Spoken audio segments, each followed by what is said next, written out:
All right, so in this video, I got several ideas here to talk about.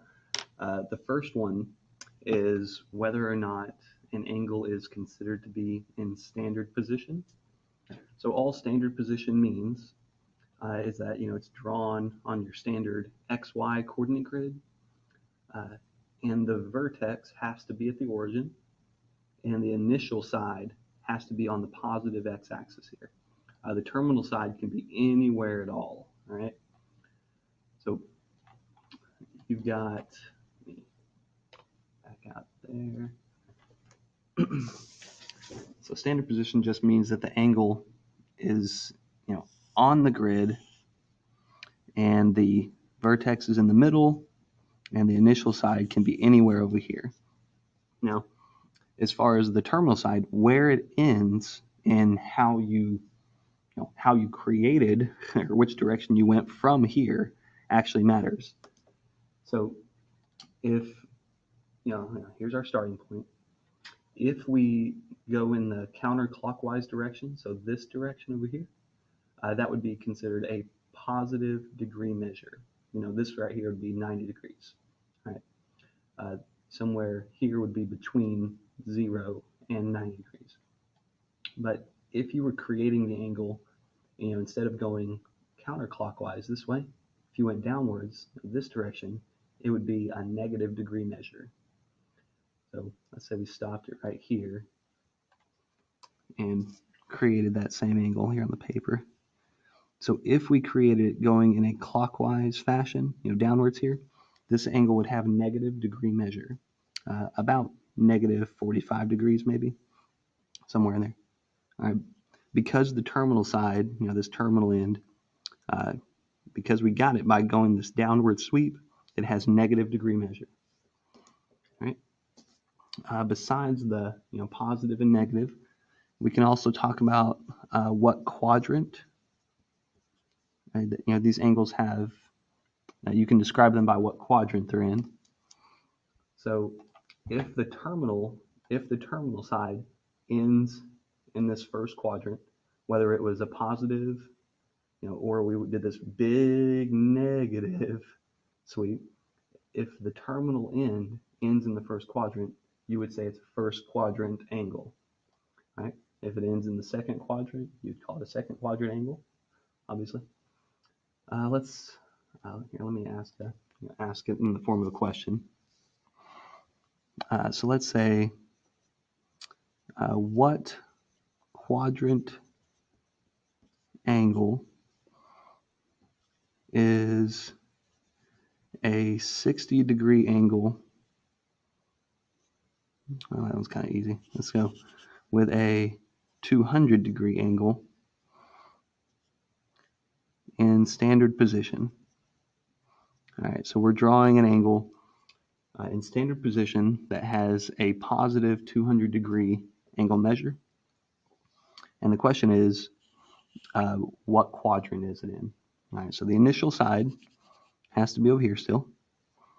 All right, but we're going to make it a positive sweep, so we're going to be going in this direction. From here to here, that would be 90. And from here all the way over to here would be 180. It's a straight line. And we're at 200, so it's going to be a little bit past 180. So that terminal side is going to sweep all the way over into this area somewhere.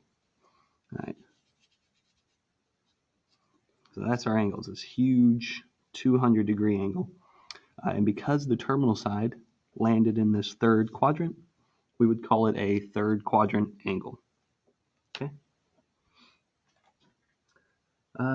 And let's say the terminal side, instead of landing in a quadrant, if it landed on, the y-axis or the x-axis, this is called a quadrantal. I'm not sure how to pronounce it. A quadrantal angle. All right. So let's say you were drawing a negative 180-degree angle in standard position. You'd start here, but you're going negative 180, so down this direction. And this would be where your terminal side is. Because it landed on the x-axis, you would describe this as a quadrantal angle, right? Then they have what's called coterminal angles. So coterminal, this just means that the terminal sides, this is two angles where the terminal side is the same. All right, so the where the angle ends is in the same spot. So let's say I was describing a positive 180 degree angle. That would be this angle from there to there. Or if I was describing a negative 180 degree angle, they have the same terminal side. They land on the same spot. So those two angles, negative 180 and 180, would be considered coterminal.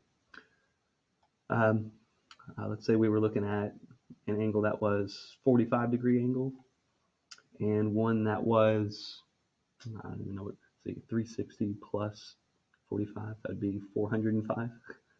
So a 405 degree angle would be a full sweep around, that's 360, plus an additional 45, would land it in the exact same spot.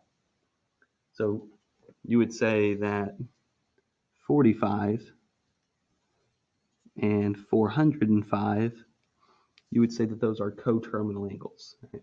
We'll discuss these more later. Right now, I just want you to understand that a coterminal angle is somewhere where the terminal side, whether you're measuring it like this, or if you go a full sweep around and still land up in the same spot, a coterminal angle is something where the terminal side is the exact same.